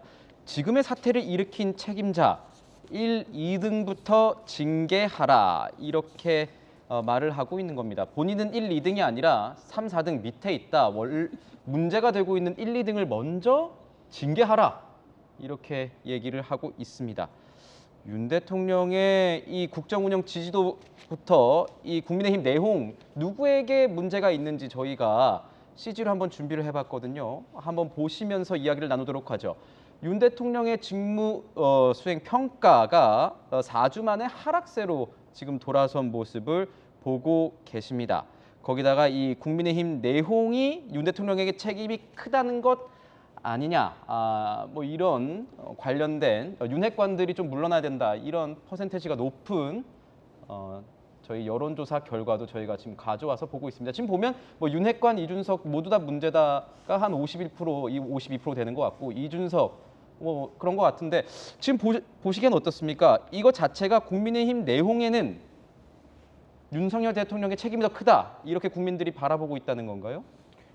대통령이 소속되어 있는 여당에서의 문제가 있으면 그 부분과 관련해서 주로 대통령한테 책임을 물을 수밖에 없는 구조이기는 해요.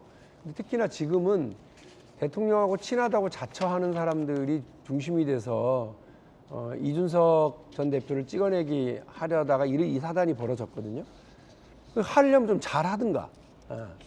그게 법리적인 문제라든지 당내 합의라든지 이런 걸 잘 끌어내서 잘 끌어가든지 했어야 되는데 이미 네. 이준석 대표가 본인이 이런 일을 벌이겠다라고 예고를 한 적이 있어요. 내가 흑화되면 어떤 일이 보여지는지 보여주겠어. 흑화 얘기했었죠. 예. 네. 근데 그 부분에 대해서 그게 무슨 소리야? 계속 가. 이러면서 좀 했나 봐요.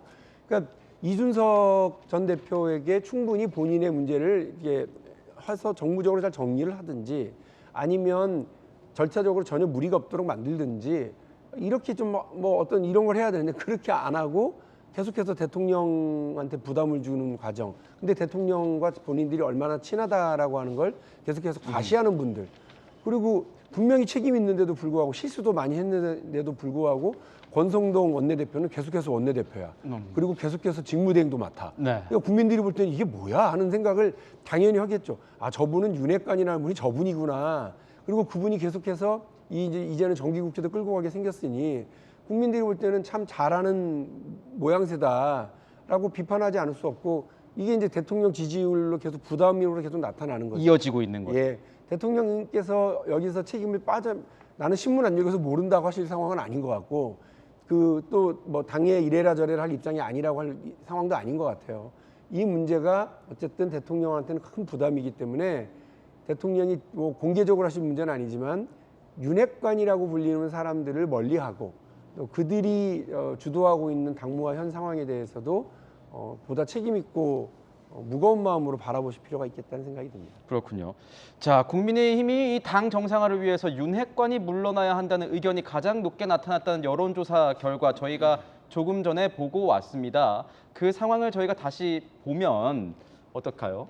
자, 그 상황에서 보면은 이준석 전 대표가 물러나야 한다 22.5%, 윤핵관 자숙하고 물러나야 한다 33.6%, 둘 다 모두 물러나야 한다 28.1%. 자, 공통분모까지 같이 합치면 어느 둘 다 뭐 50%가 넘는 이런 수치들이 나오고 있는데 천하람 위원님께 한번 여쭤볼게요. 네.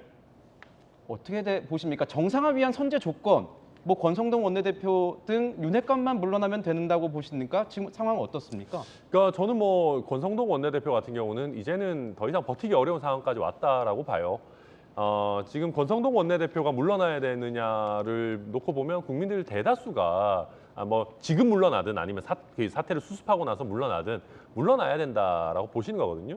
쉽게 얘기하면은 소위 까방권이라고 요새 하지 않습니까? 까임 방지권이라고 하는데 그걸 권성동 원내대표가 다 썼어요. 네. 물론 이게 경선 과정에서 많은 공을 세우신 거는 맞지만 참 서글픈 게 그걸 왜 이렇게 빠르게 다 이게 소진하셨는지 좀 서글프긴 합니다만은 이제는 버틸 수 있는 상황은 아닌 것 같고요. 본인도 이제 뭐 어떤 상황이 어느 정도 수습되면은 거치 표명하겠다라고 하셨는데 네. 지금 상황 같아서는 아마 사퇴를 어느 정도 간접적으로 시사한 거라고 봐야 될 것 같습니다. 오늘 보니 말씀하시죠. 아니 그리고 이게 이제 윤핵관이라는 분들이 이선으로 후퇴한다라고 해서 될 건 아니고요. 결국 기본적으로는 오늘 대통령께서도 말씀하셨지만 저희 당이 대통령께서 말씀하신 대로 당원들의 의사를 충실히 발현시키고 민주적인 어떤 절차들을 잘 따라서 원칙에 따라서 당을 잘 운영해야 될 일이죠. 사람 몇 명 바뀌어도 똑같은 행태가 반복된다면은 그게 근본적으로 해결되겠습니까? 저는 그런 말씀드리겠습니다. 네. 오늘 동아일보 이 대기자의 칼럼을 보니까 이런 문구가 있었습니다. 아까 그 여론조사 결과와 비슷한 것 같아서 가져와 봤는데 차세대 최고 지도자감으로 기대받던 이준석은 스스로를 외소화시킨 결과 윤핵관이라는 썩은 나무가 있어야만 피어나는 버섯 같은 존재가 되었다. 자, 이걸 보시는 이 시청자 여러분들은 과연 어떻게 여기에 동의하시는지도 궁금하네요. 다음 이슈로 한번 넘어가 보도록 하겠습니다. 세 번째 이슈입니다. 정경심 다시 본다. 한동훈 시행령 전쟁. 이재명 대표처럼 이 전쟁 선포를 하진 않았지만 이른바 검수완박 법안의 이 검수 원복 전략으로 전쟁을 치르고 있는 인물이 있습니다. 누군지 아시죠? 바로 한동훈 장관인데요. 어제 검수 원복 시행령이 이 법무부 차관 회의를 통과하면서 한 장관의 계획은 착착 진행되고 있습니다. 야당이 가만히 있을 리 없습니다. 이들의 일촉즉발 상황은 지금부터 들여다보도록 하겠습니다. 먼저 정경심 전 교수의 형 집행정지 논란에 대한 얘기부터 들어보도록 하겠습니다. 검찰에서 형 집행정지 신청을 불허했던데 현재 정경심 교수 건강에 대해서 보고를 받으신 적이 있나요? 의료진 등 전문가들이 향후에 어떤 그 수술이라든가 치료 계획 부분에 대한 구체성이 좀 떨어졌기 때문에 그 부분에 대해서 좀 보류한 것이다. 정경심 교수 형 집행정지 신청과 관련돼서 장관께서 하실 역할에 대해서 좀 찾으실 용의가 있습니까? 제가 구체적으로 관여할 부분은 없습니다만 말씀하신 상황을 좀 잘 파악해 보겠습니다.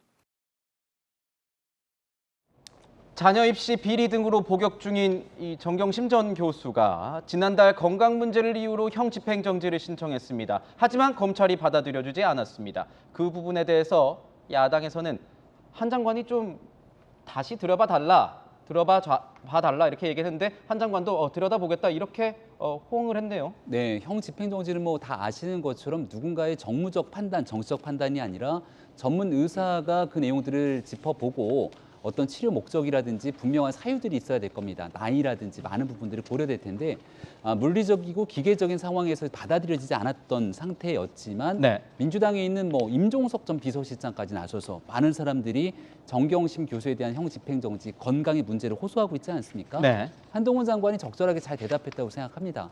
디스크 문제를 호소하고 있는데 저도 작년에 디스크가 갑자기 문제가 와서 걸을 수 없는 정도의 상태로 병원에 실려간 적이 있는데 지금 괜찮으십니까? 네, 그 치료를 받아도 잘 안 되더라고요. 근데 아마도 그 안에 있으면서 이 문제가 악화되고 심화됐으면 실제 병원에서 다 찍어도 나오지 않는 부분 속에서 고통을 호소하고 있는 일들도 꽤 있을 거라 생각합니다.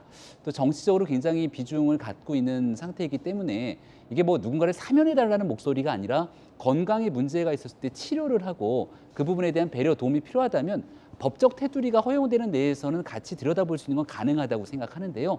다만 민주당 의원님들께도 한마디 드리고 싶은 건 대한민국에 수용되고 제소돼 있는 사람들 중에 정말 범죄를 저지르고 가 있는 사람들도 있을 것이고 또 때로는 본인이 했던 일들에 대한 억울함을 갖고 있는 사람들도 있을 것이고 건강상에서 정말 죽을 것 같이 호소하고 있는 사람들도 있을 건데 유독 그토록 본인의 죄에 대해서 극구 부인해왔던 정경심 교수에 한해서만 이와 같은 얘기를 하게 되는 것은 정치적으로 돌봐야 되는 수많은 사람들에 대한 내용들의 형평성이 안 맞는 것 아니겠습니까?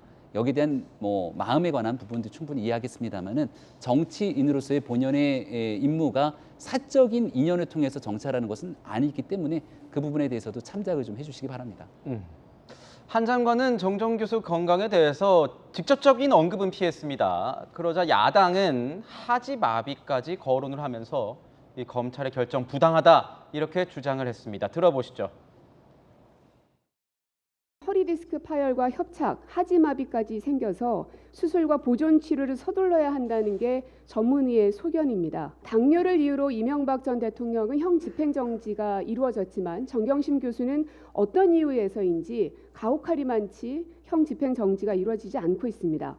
박근혜 대통령이 빠른 수술과 치료가 필요하다라고 해서 외부에 나가서 병원 치료를 받고 수술을 받을 수 있도록 조국 전 법무부 장관이 신속하게 결정한 바 있습니다. 민주당의 얘기를 들어보면 당장이라도 치료받지 않으면 큰일 날 것 같은 이런 느낌인데 실제로 정정 교수의 지금 상태가 어떤지 좀 들으신 바 있습니까? 그러니까 허리 디스크가 굉장히 심한 걸로 알고 있습니다. 그러니까 허리 디스크가 이제 2군데 이상이 파열돼서 흘러내리고 있다라고까지 이제 전문의가 밝혔다고 하는데요. 그리고 추가적으로 심한 협착 증세로 인해 가지고 하지 마비까지 거론이 됐지만 이게 다리를 일부 끌어야 되는 정도까지 심각한 상황이라고 합니다. 그래서 민주당에서 요구하는 것은 뭐 사면이라든지 뭐 이렇게 뭐 다른 내용들이 아니고 행정적으로 이제 법 집행 정지 정도로 해서 수술만 좀 받고 다시 형을 받을 수 있게끔 좀 배려를 해달라, 이 정도 요구다 말씀드리고 싶습니다. 네. 이명박 전 대통령, 박 전 대통령 사례를 언급하면서 이 정정 교수의 형 집행정지 불허가 굉장히 부당하다고 이렇게 얘기를 하고 있는데 천하람 위원님께서도 여기에 뭐 동의하십니까? 일단 민주당 입장에서 정경심 교수가 굉장히 소중한 분이라는 거는 알겠지만 전직 대통령들과 비교하는 것은 저는 사리에 맞지 않다라고 생각하고요. 그리고 이게 개별 어떤 그 질병의 상태나 그 수용시설 안에서의 치료 가능성 이런 것들에 따라서 판단이 달라질 수 있습니다. 그리고 실제 저것을 저는 어찌 보면 한동훈 장관에게 질의하는 것도 좀 부적절한 것이요. 장관이 그 결정에 개입하는 것이 아닙니다. 사실 개입하는 것이 좀 부적절한 겁니다. 주로 의사와 뭐 변호사 이런 분들로 구성된 독립된 위원회에서 그걸 판단을 하는 것이고 전문가 집단. 그럼요. 그래서 이것을 근데 이제 그런 독립된 위원회가 아니라 뭐 여당의 전직 대통령들은 해줬는데 왜 우린 안 해줍니까? 저는 그거는 시스템을 이미 알고 계실 민주당 국회의원들이 하실 만한 온당한 주장이 아니다. 그렇게 봅니다. 네. 뭐 조국 일가 수사를 지휘해온 이 한 장관 같은 경우에 정정 교수의 징역 확정 당시에 이런 말을 했습니다. 정의와 상식에 맞는 결과라고 얘기를 했는데 이번 형 집행정지 불허 결정 과정 과연 뒤집힐지도 궁금합니다. 지금 서재원 위원님 오셨는데 어떻게 뒤집혀질 걸로 보십니까? 그 앞서 말씀하신 패널분들께서도 그렇지만 법무부 장관이 그걸 개인 의견을 내는 건 부적절한 것이고요. 심의위원회에 있습니다. 심의위원회에서 의사들, 변호사, 전문가들이 이야기를 한 것인데 그건 사실 고려사항입니다. 그래서 검사장이 판단해서 그거를 형집행 정지를 결정하는데 저는 말씀드린 민주당이지만 사실 정경심 교수나 조국 장관과 사적 인연이 없어요. 네. 그러나 제가 경험한 바로는 그 이제 조국 장관 2019년부터 벌써 1, 2년이지 않습니까? 어떻게 보면 진영이 대한민국이 굉장히 나눠졌던 시기에 어떻게 본인으로 인해서 나눠졌잖아요. 그러면 그 스트레스는 어떤 말씀을 하셨지만 디스크의 어떤 전문의가 하는 것 이상의 그 스트레스성이 있는 것도 있거든요. 그래서 뭐 제가 말씀드리는 것은 그것을 형 집행 정지라고 해서 그 사면이나 감형이 아니라 그거를 좀 더 수술, 치료를 더 받고 한다면은 저는 이제 정경심 교수뿐만 아니라 모든 이제 국민의힘이 요즘에 강조하는 게 인권이지 않습니까? 네. 그래서 인권의 측면에서 저는 그것을 관대하게 어떤 정치적인 것보다는 조금 이제 그 죄를 지었지만 사람의 관점, 인권의 관점에서 좀 접근해 주셨으면 하는 개인적인 바람을 가지고 있습니다. 저도 개인적으로는 이 교정행정 원칙, 교정행정은 굉장히 법과 원칙에 따라서 엄정하게 이루어져야 되지 않나 이런 생각을 하고 있습니다. 뭐 어느 개인에게 지나치게 가혹해서도 안 되지만 또 법과 원칙에 지나친 뭔가 관대함이 있어서도 안 된다고 보는데요. 이 사안 어떻게 처리될지 함께 지켜보시면 좋을 것 같습니다. 자, 뭐 한동훈 장관 야당의 입장을 조금은 수용하는 듯한 이런 모습을 보였는데요. 검수완박 법안에 대해서는 가차 없었습니다. 조폭 수사까지 언급하면서 국민을 위한 이 시행령을 만들겠다 이렇게 못 박았습니다. 들어보시죠. 지금 현재 소위 검수완박 상황에서는 우리 검찰에서 조직폭력배 수사가 안 되는 거죠. 큰 제약이 있습니다. 저희가 그 법이 위임한 범위 내에서 국민을 범죄로부터 최대한 보호할 수 있는 시행령을 만들려고 노력하고 있습니다. 네, 한동훈 장관이 언급한 이 시행령이 9일인 이 검수완박법 시행 다음 날 시행될 것으로 알려졌습니다. 검수완박, 그러니까 검찰 수사권 원상복귀법으로 맞서겠다는 한 장관의 각오에 대해서 민주당은 지금 어떤 생각을 가지고 있는지 좀 궁금합니다. 사실 제가 지난 그 대선 전부터 이거 윤석열 대통령이 되면 그 당시 후보가 대통령이 되면 검찰 공화국이 될 것이다라고 이야기를 했었는데요. 사실 지금 하는 모습들을 보면 그냥 검찰 정권이다 이렇게밖에 안 보입니다. 사실 그 한동훈 장관이 지난번에 김영주 의원님께서 되게 정치 기술자적으로 잘한다라고 말씀을 주셨는데요. 해당 내용도 똑같은 것 같습니다. 본인들은 사실 법을 넘어서는 시행령을 만들고 있거든요. 근데 그 시행령의 정당성을 부여하기 위해서 조직폭력배들의 수사를 본인들이 하겠다, 마약 수사를 하겠다 이렇게 얘기를 하고 있는데 사실 수사는 95% 이상이 경찰에서 이미 하고 있는 것이거든요. 정말 문제가 있는 한두 건 정도만 검찰이 하고 있다 이런 얘기도 들릴 정도로 검찰은 크게 개입을 안 했는데 마치 검찰이 다재다능해서 모든 것을 다 하는 것처럼 그래서 검찰이 수사를 안 하면 이 수사를 조직폭력 수사를 아예 못하는 것처럼 해서 국민들의 눈을 사실 가리고 있는 것이 아닌가 이렇게 보고 있는데 네. 민주당에서는 법을 넘어서는 시행령은 잘못된 것이다. 그래서 조속히 수정할 수 있는 입법이 필요하다 이렇게 보고 있습니다. 지금 시행령 초안부터 야당의 반발 굉장히 있었습니다. 수정안을 저희가 한번 봐야 될 것 같습니다. 수정안을 보면요. 검찰 수사권이 더 늘려지는 부분이 있습니다. 직접 관련성이 있는 범죄만 검사가 수사 가능하다. 초안에 이랬는데요. 시행령에서는 통째로 삭제됐습니다. 시행령 초안에 없던 내용이 돼버린 거죠. 서재원 위원님께서 보시기에는 이 부분에 대해서도 더 논란이 있을 것 같은데 논란의 소지 있다고 보십니까? 논란의 소지가 아주 크죠. 아주 왜냐하면 그 기존에 저도 선입견을 가졌던 것이 검찰이 모든 대다수 검찰분들이 정말 대한민국을 위해서 정의와 공정을 위해서 잘 하고 계신데 특정 검사들이 별건 수사라고 하죠. 본 수사 이외의 별건 수사로 해서 어떻게 보면 약간 강박증이 있을 것 같아요. 범죄자는 무조건 잡아들여야겠다. 그래서 조국 장관 그때도 보시면은 저도 그 당시에 2년 전에 패널로 했었지만 처음에 문제 제기한 것은 조국 장관이 웰스 CNT라는 비상장 회사의 가로등 전멸기 이걸 내부자 정보를 해서 그거에 대한 문제 제기를 하신 거거든요. 그러면 거기에 대한 조사가 먼저 일어나고 수사가 돼야 되는데 엉뚱하게는 아니지만 앞서 말씀드린 정겸신 교수의 표창장이 굉장히 그게 먼저 이슈가 되다 보면 저런 식으로 검사가 얘기를 하면 예를 들어 운전자가 뺑소니 사고로 이렇게 검사 수사가 됐는데 뺑소니 수사는 안 잡고 불법 유턴에 대한 제목을 하고 혹은 옆에 있는 보조 계신 가족이나 뒷좌석에 있는 사람의 범죄를 해서 함께 묶어버리든 아무튼 범죄자에 대해서는 계속 수사하고 해야 되는 건 맞지만 별건 수사, 즉 검찰이 기존에 했던 안 좋은 관습이나 안 좋은 평판을 이제는 법으로도 할 수 있게 만드는 것은 저는 굉장히 부적절한 조치다. 그래서 저는 한동훈 법무부 장관이 자꾸 보면 내부 동료들 증언에 따르면 본인이 똑똑하다 보니 자꾸 이기려고 하고 그리고 머리보다 입이 자꾸 먼저 나오기 때문에 급하다. 그래서 저는 민주당 의원을 적으로 보지 말고 법 테두리 안에서 했었으면 좋겠고요. 말씀드린 모순이 많습니다. 계속 위헌이라고 강조해서 권한쟁의 심판이 있으면 그거를 권한쟁의 심판 결과까지 기다려보고 지금 또 마약이라든지 계속 깡패 수사 한다고 하지만 지금은 검수완박이 되지도 않았어요. 시행이 안 됐지 않습니까? 그럼 경찰이 잘할 수도 있고 못할 수도 있으면 어느 정도 시간을 해서 이런 비대해진 경찰국이 권력을 줬지만 못한다고 해서 그러면 검찰이 좀 더 할 수 있는 법안을 요청해서 이렇게 순리대로 했으면 좋겠어요. 지금 보면 한동훈 장관은 국민을 외치고 있지만 국민을 대표한다는 이 국회 결정에 대해서 제동을 정권 부분에 대해서는 여야가 계속 논란이 이어질 것 같습니다. 자, 이런 가운데요. 세금 약 3천억 원가량이 달린 이 론스타 사건에 대해서도 피 같은 세금 지키겠다고 자신하고 있습니다. 한 장관이요. 어제도 국회에서 혈세를 하면서 결의를 다졌습니다. 한번 보시죠.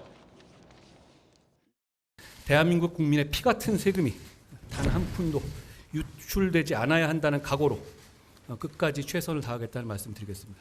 국민들께 현재 우리 입장을 정확하게 먼저 설명드리기 위해서 급하게 브리핑을 했던 것이고요. 2,800억에 이르는 국민의 혈세입니다. 국가로 살 수 있는 최선을 다해 볼 것이고 충분히 저희에게 승산이 있다고 생각합니다. 보시기 어떻습니까? 전문가들 사이에선 번복률이 15%밖에 안 돼서 이게 뭐 실효성이 있겠느냐 이렇게 보고 있는데 굉장히 자신하고 있어요.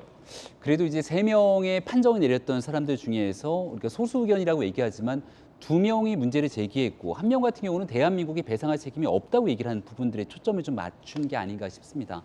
그러니까 론스타 사건 속에서 이런 결정이 내려지게 됐던 또 결정적인 이유 중에 하나는 외환카드에 대한 주가 조작 문제에 대해서 당시 검찰의 수사가 명확하게 이루어졌고 그 문제가 있었기 때문에 이 론스타가 주장하고 있는 배상액 중에 한 4.6%밖에 되지 않는 범주로 줄어든 것 아닙니까?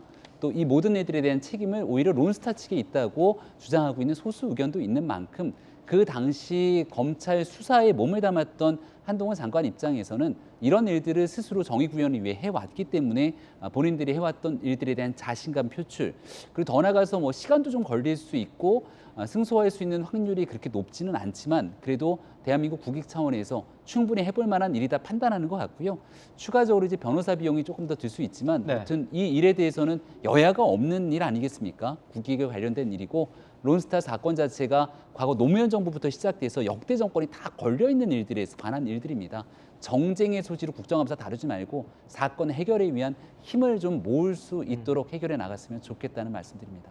근데 저는 이 사안을 이제 보면은 한동훈 장관의 이런 어떤 행보를 보면 국민만 바라보겠다 이렇게 얘기를 하면서 과거에 윤석열 대통령과의 어떤 이렇게 묘하게 오버랩이 되는 부분이 있지 않나 싶은데 국민을 명분으로 한 한 장관의 행보에 대해서 뭐 집중되는 건 사실입니다. 하지만 방금 뭐 서재원 의원이나 전용기 의원님께서도 말씀해 주신 것처럼 그 자세나 어떤 행보에 대해서는 좀 논란의 여지가 있는 것 아니냐. 그래서 야당에서는 지금 탄핵까지 언급하고 있는 초강수를 두고 있는데 야당 내부에서도 이게 좀 반작용이 생기는 것 같아요. 그래서는 안 된다. 뭐 이런 얘기가 나오고 있다는데 어떤 의견들이 좀 있습니까, 위원님? 네, 그래서 특히 뭐 김건희 여사와 특검을 같이 하자는 어떤 그 발언도 있긴 한데요. 저는 이제 그 뭐 핵버튼에서 어떻게 보면 민주당의 정치적으로 안 좋다고 해서 이것을 뭐 탄핵이나 이런 걸 해서는 안 돼. 이런 건 아니고 탄핵이라는 것이 사실은 이게 그 저희 국민의 트라우마도 있는 것이고 또 어떻게 보면 마지막에 법리적으로 했을 때 안 됐을 때 그게 이제 탄핵으로 가는 과정인 것인데요. 저는 이제 한동훈 장관이 저는 이제 계속 조금 약간 진영에 의해서 평가가 극명하게 갈리는 분입니다. 대구에서도 보면은 그 민주당 지지자와 국민의힘 지지자 사이에서도 그 평가가 갈리는 것은 국민을 바라보는 것인데 본인을 지지하지 않던 국민도 바라봐야 된다. 그래서 이 부분은 제가 말씀드렸지만 법무부 장관이면 누구보다 법을 더 잘 아시잖아요. 그 기본은 취지입니다, 취지. 그러면 말씀드렸지만 검수완박이라고 하던 그 법이 어떤 글 내용 속에 그게 보완해야 될 사항이 있으면 질의를 하시면 됩니다. 이런 그 취지와 배경이 이런 것인데 그 내용 자체가 모호성이 있다. 그러면 이것을 보완해 줄 수 있는지를 여쭤보고 하면 되는 것이지 그 말씀을 다 아시고 취지도 아시면서 말씀은 또 국민만 바라보고 한다고 하니 국민의 반은 안 믿는 것이거든요. 그래서 이 부분은 민주당이 탄핵을 해야 된다 하지 말아야 된다 그 논의 전에 왜 이러한 상황 속에 한동훈 장관이 그 중심에 있는지를 본인이 한번 반추해 봤으면 하는 계기로 삼았으면 합니다. 네, 조응천 의원 같은 경우에는 방금도 보셨지만 이 김건희 여사에 대한 어떤 특검 그리고 한동훈 장관에 대한 이 탄핵, 핵버튼에 비유를 했습니다. 민주당이 과연 핵버튼을 누를지 관심이 좀 쏠리고 있는 상황입니다. 이번엔 뜨거운 소식들만 저희가 모아봤습니다. 오늘은 핫투로 준비했습니다. 보시죠. 첫 번째 실루엣의 정체는 윤석열 대통령과 추석 선물 세트입니다. 취임 후 첫 추석 명절을 맞이하는 윤석열 대통령입니다. 각계 인사들에게 올 추석 선물을 공개를 했는데 각계 인사들에게 줄 추석 선물을 공개했는데 어제 이 선물을 들고 직접 찾아간 곳이 있다고 합니다. 그 현장으로 저희가 가보겠습니다. 네, 지금 추석 선물 공개했다 지금 얘기가 나오고 있고요. 뭐 됐다고 하는데 저희 그 어제 현장 그림부터 저희가 먼저 보고 시작할까요?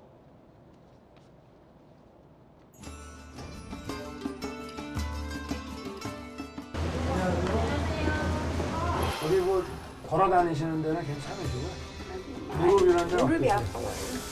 네. 복주해갖고 아이고 차가 오지. 훌륭한 대통령이 되세요. 열심히 하겠습니다. 네. 내가 하여튼 저 국민들 나는 주민생 잘 챙기고 열심히 하겠습니다. 요거는 매실이고요.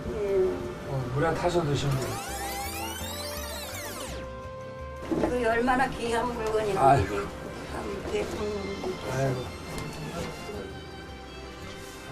그러시 나오지 마세요. 네. 건강하시고 병원 열심히 다니십시오.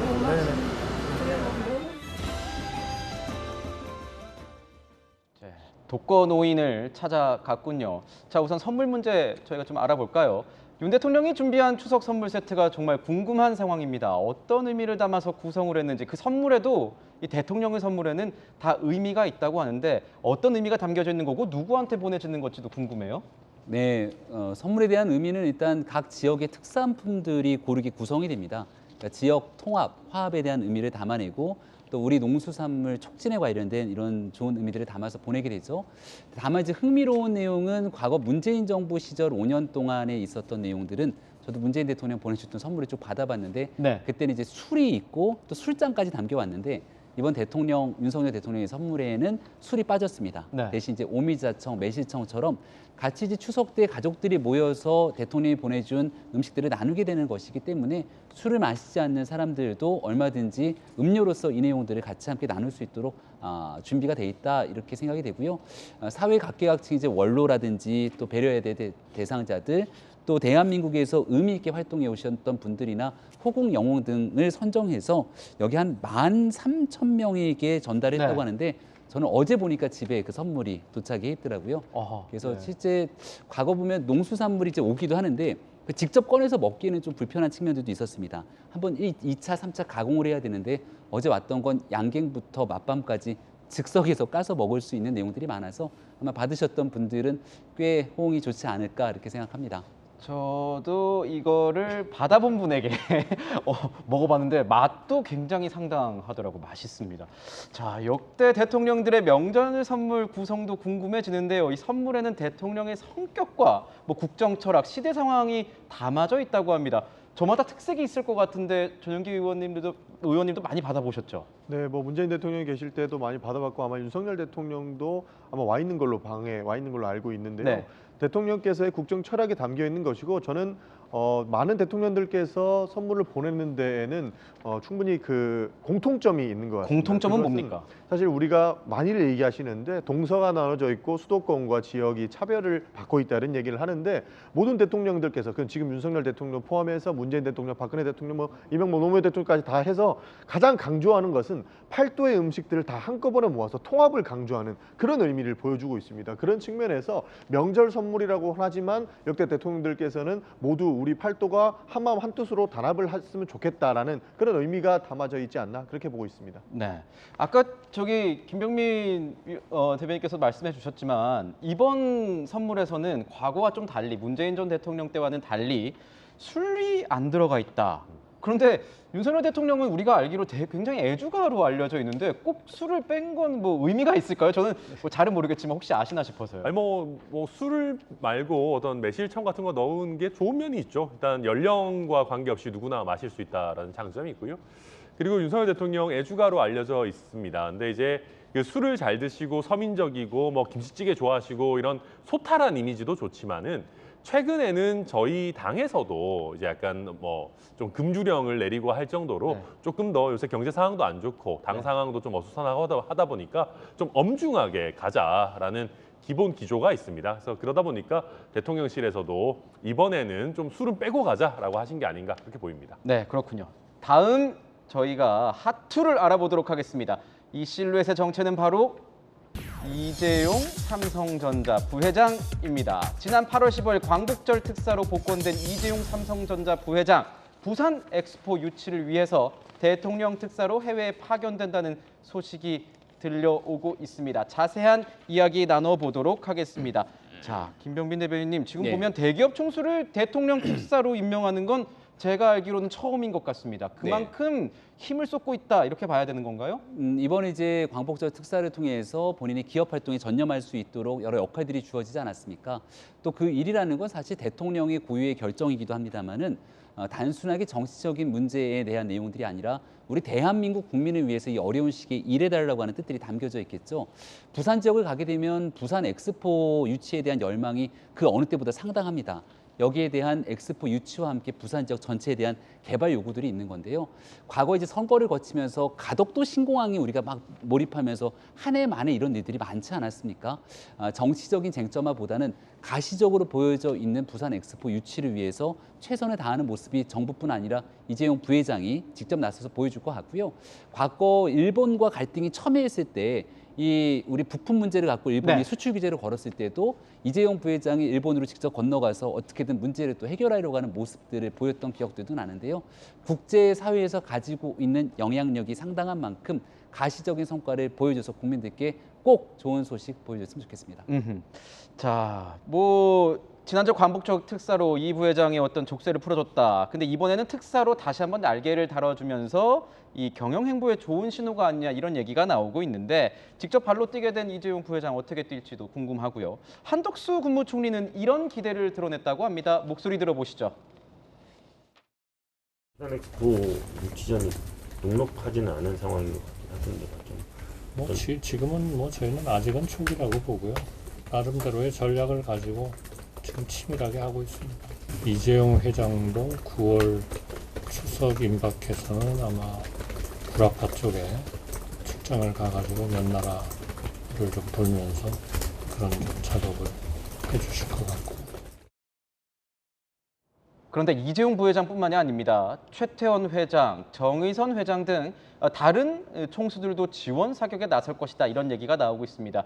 게다가 이들도 이 추가 특사로 검토 중이라면 어떻게 되는 건가요? 5대 그룹 총수 특사 임명이 될 것 같은데 굉장히 이례적인 조치 아니겠습니까? 네, 그 언론에서 보면 이제 그 회원국 투표구에 한 100여 개국 되는데 뭐 삼성 기업 몇 개, LG 기업 몇 개 이렇게 좀 이렇게 나눠서 이렇게 조직적으로 잘 한 것 같은데 저는 아쉬운 게 최대 드림팀이긴 한데요. 대통령실이나 국무총리님이 이런 국면 전환을 위해서 저런 걸 좀 잘 활용했으면 좋겠어요. 사실은 이제 2025년이 이제 일본입니다.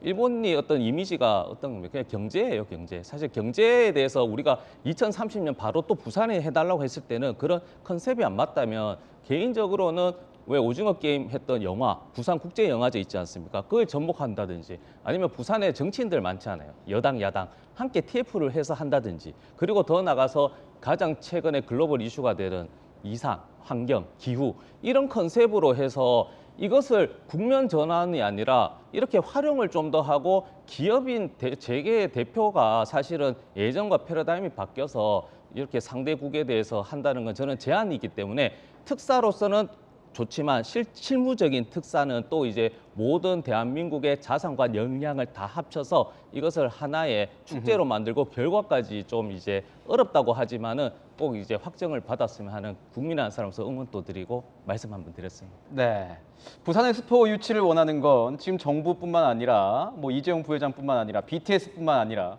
돌직구쇼도 유치를 응원하겠다는 점 제가 감히 한번 말씀드려보겠습니다. 저희는 60초 뒤에 다시 돌아오겠습니다.